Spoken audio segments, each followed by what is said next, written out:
Hello everyone, welcome to Easy English Ed. And today we are going to see what is subject verb agreement.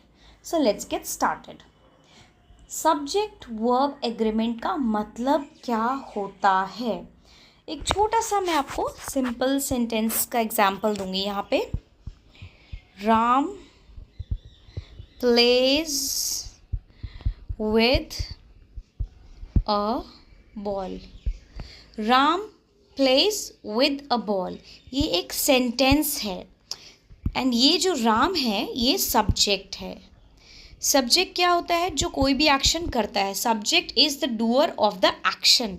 जो भी आपके sentence में आपका action हो रहा है उसको कौन करता है? सब्जेक्ट करता है. So Ram here is subject and what is the action that he is playing. This is your action. And subject Ram is doer of the action. और ये जो एक्शन है, एक्शन वर्ड्स, इसी को हम कहते हैं वर्ब्स. तो ये जो सब्जेक्ट है एक सेंटेंस में, उसका अपने वर्ब के साथ एग्री करना बहुत ज़रूरी है. उसी एग्रीमेंट के कुछ रूल्स हैं, 10 रूल्स आज हम यहाँ पर पढ़ेंगे. Subject verb agreement. उससे पहले एक बार छोटा सा रिकैप करेंगे. वर्ब क्या होता है?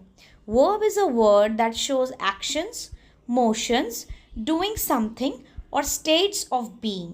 Verb से हमारे actions के बारे में पता चलता है कि हम क्या कर रहे हैं, हमारे motions या हम कैसे हैं, ये सब verb से पता चलता है. Verbs को हम action words भी कहते हैं, हम verbs को doing words भी कहते हैं. All right. और इनसे पता चलता है कि हम कौन सा action कर रहे हैं. और वर्ब्स के डिफरेंट फॉर्म्स हमें पता चलते हैं टेंसेस से. वर्ब का मतलब है एक्शन. कौन सा एक्शन? पर वो एक्शन किस टाइम हो रहा है, या वो हो चुका है, या वो होने वाला है, वो हमें टेंसेस से पता चलता है. सो आप ये कह सकते हैं that tenses are different forms of verb. For example, कोई वर्ब है, लेट्स से प्ले. प्ले मतलब खेलना, पर पास्ट टेंस में वो प्लेड हो जाता है, प्रेजेंट में इट स्टेज द सेम, और फ्यूचर में उसके साथ विल लग जाता है. तो इन टेंसेस से पता चला कि जो एक्शन है वो कब हुआ या कब होगा. All right. So I hope this verb is clear. Now subject verb agreement again we are seeing. अगर आपका सब्जेक्ट सिंगुलर है तो उसके जो उसके साथ वर्ब होगा वो प्रेजेंट वर्ब टेंस के साथ एस लगेगा. फॉर एग्जाम्पल, आपके पास वर्ब है eat. Joji is a singular person, यानी एक है नाउन जो यहाँ पे सिंगुलर है. हमने उसके बेस वर्ब के साथ एस ऐड किया है. Joji Yeats to many sweets. Joji बहुत सारी मिठाइयाँ खाती है. नाउ सेकंड, यहाँ पे 2 वर्ब दिए हैं, listen and run. Matt listens to music when he runs. Matt, अब हमने बेस वर्ब पे एस लगाया, रन पे भी एस लगाया. मैट म्यूजिक सुनता है जब भी वो भागता है. Practice, she practices basketball every day. तो यहाँ पे प्रैक्टिस के बाद भी एस ऐड किया है. नैप मतलब एक short sleeping time. That my dog naps for most of the day. तो यहाँ पे क्योंकि डॉग सिंगुलर है, हमने नैप के बाद एस लगाया है. तो यही पहला रूल है कि अगर आपका सब्जेक्ट जो है सिंगुलर है, उसके साथ सिंगुलर नाउन या प्रोनाउन है, तो जो वर्ब होगा वो प्रेजेंट टेंस अगर आप यूज़ कर रहे हैं तो उसमें एस लगाएंगे. I will give you one question and then tell me that whether what do you think of the answer. All right. For example, Jay dash slowly and the verb is walk. So Jay dash slowly and the verb is walk. So what do you think will be the answer? Think about it. You may pause the video and think about the answer. And now I'll be telling you the answer. Jay is a singular. एक आदमी का नाम है. जो आपका present tense का verb है, इसके साथ हम s लगाएंगे. So it is Jay walks slowly. I hope this is clear. But some exceptions are there. अभी हमने नाउन के सिंगुलर होने की बात की थी, लेकिन इसके कुछ एक्सेप्शंस हैं. क्या? कि अगर सब्जेक्ट आपका आई है या यू है, उसमें हम एस को नहीं लगाते हैं. We do not add S when the subject is I और you. For example, I like apples but you like grapes. इन दोनों के साथ लाइक्स नहीं होगा. बट अगर मैं कहूँगी जय लाइक्स, क्योंकि जय यहाँ पे थर्ड पर्सन जो है यहाँ पे हम उसके बारे में बात कर रहे हैं, इट्स अ नाउन सिंगुलर, तो यहाँ पे होगा Jay likes apples. I hope this is clear. And then second one, when the subject of your sentence is a plural noun. अगर आपका सब्जेक्ट जो है वो प्लूरल है तो प्रेजेंट टेंस का जो वर्ब होता है वो फॉर्म सेम रहेगा.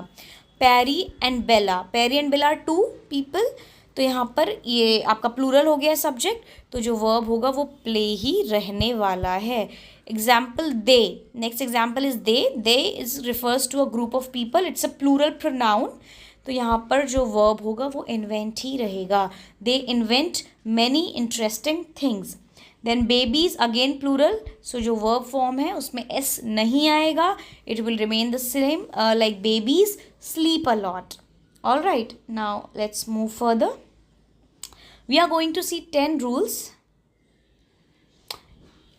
Rule number 1. If the subject is singular, the verb will also be singular. If the subject is plural, the verb will also be plural. अगर सब्जेक्ट सिंगुलर है तो उसके साथ का वर्ब भी सिंगुलर होगा, और अगर सब्जेक्ट प्लूरल है तो वर्ब भी प्लूरल होगा. इसके हम 2 एग्जाम्पल्स देखेंगे फटाफट. शी जैसे कि सिंगुलर है तो इसके साथ हम एस फॉर्म वाला वर्ब लगाएंगे, she writes beautifully. They is a plural pronoun, इसके साथ हम प्लूरल वर्ब लगाएंगे यानी without S, they write poetry. Rule number 2, if the subject is an uncountable noun the verb will be singular.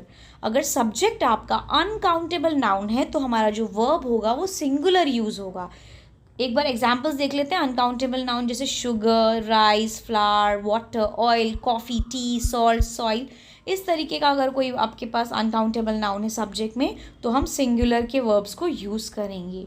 For example, water is essential for life. पानी जीवन के लिए बहुत ज़रूरी है. वाटर इज़ अनकाउंटेबल नाउन, हमने यहाँ पे सिंगुलर का वर्ब यूज़ किया है, that is is. Again music soothes the soul. Soothes मतलब आराम देना, तो हमारा जो म्यूज़िक है वो हमारी आत्मा को आराम देता है. All right, I hope these 2 rules are clear.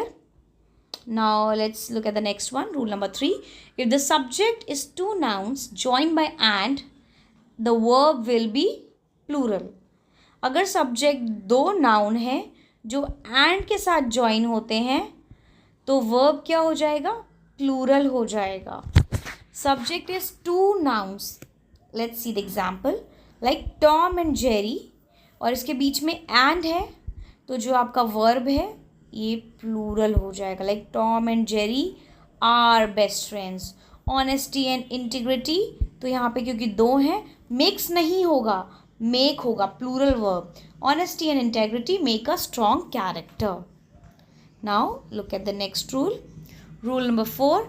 If the subject is followed by expressions like along with, accompanied by, together with, or as well as, the verb will be singular. If the subject is singular, and plural if the subject is plural. Very interesting, थोड़ा सा twist है, ध्यान से सुन के समझने की कोशिश करेंगे.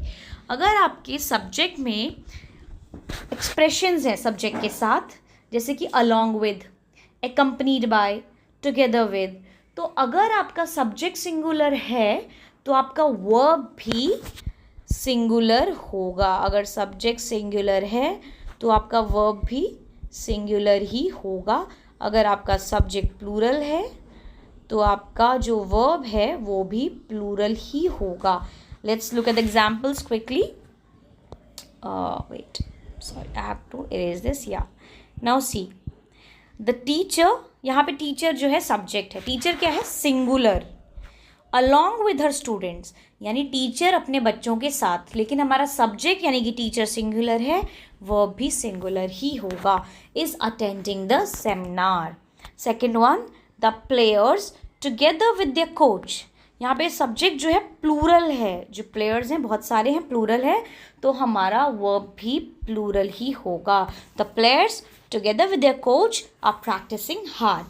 I hope this is clear. Now look at the next one. Rule number 5.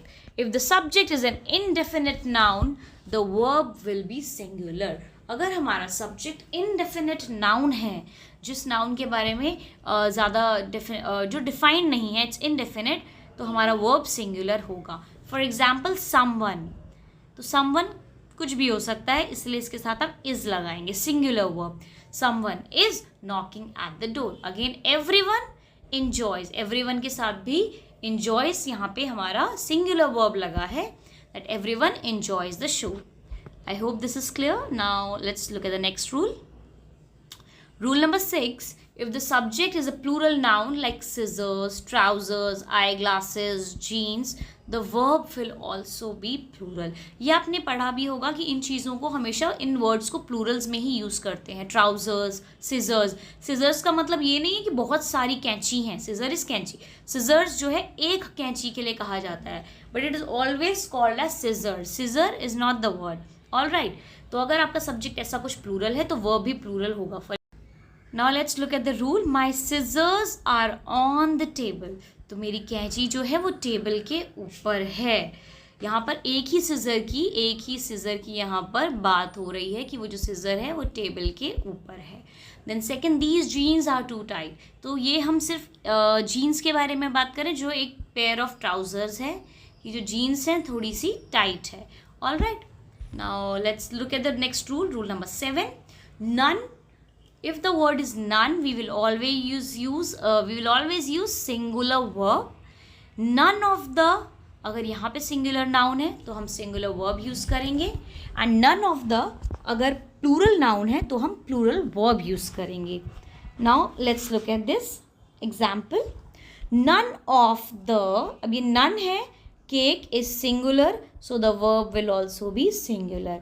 None of the cake is left, यानी कुछ भी केक नहीं बचा है.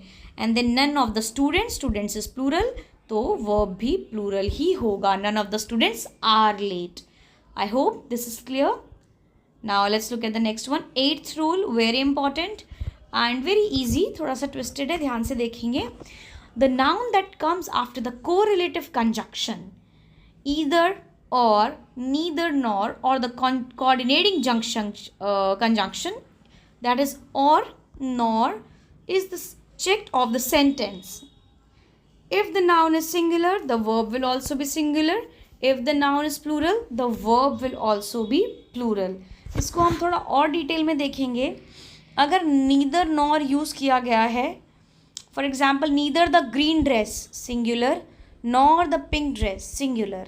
समझ रहे हैं? नीदर के साथ भी सिंगुलर है, नॉर के साथ भी सिंगुलर है, तो आपका जो वर्ब होगा वो भी सिंगुलर ही होगा. Neither the green dress nor the pink dress is available for now in our shop. All right. यानी कि दोनों ही ड्रेसेस अवेलेबल नहीं हैं. Now one more example. अगर एक नाउन सिंगुलर है और एक प्लूरल है, अभी हमने जो पिछला केस देखा उसमें दोनों ही सिंगुलर थे, या राइट. अगर एक सिंगुलर एक प्लूरल है तो क्या किया जाएगा? नीदर द एम्प्लॉयज, ये तो प्लूरल हो गया. Nor the boss, this is singular. तो आप देखेंगे कि वर्ब के पास जो टर्म है वो सिंगुलर है, नाउन जो है वो सिंगुलर है या प्लूरल है. ये क्योंकि यहाँ पे वर्ब के पास सिंगुलर नाउन है तो आपका वर्ब भी सिंगुलर ही होगा. नीदर सूजन, ना Susan, nor her friends, this is plural, this is singular. Plural के पास है तो ये आपका वर्ब जो है ये भी प्लूरल ही होगा. Neither Susan nor her friends are going to go to the party tonight. All right. Now let's move on to the last two rules. Rule number 9. If the sentence begins with here or there, the verb goes before the subject and agrees with it.